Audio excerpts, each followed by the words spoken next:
Xin chào bọn trẻ trâu.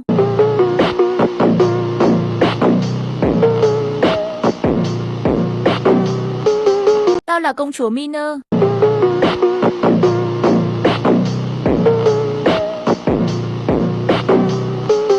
Tao là người tạo ác đẹp nhất trong gacha.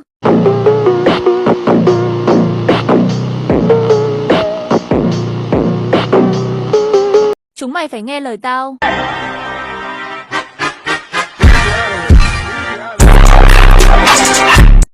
Còn không thì chúng mày phải solo với tao trong linh nhạc. Chắc chắn tao sẽ thắng thôi bọn trẻ trâu.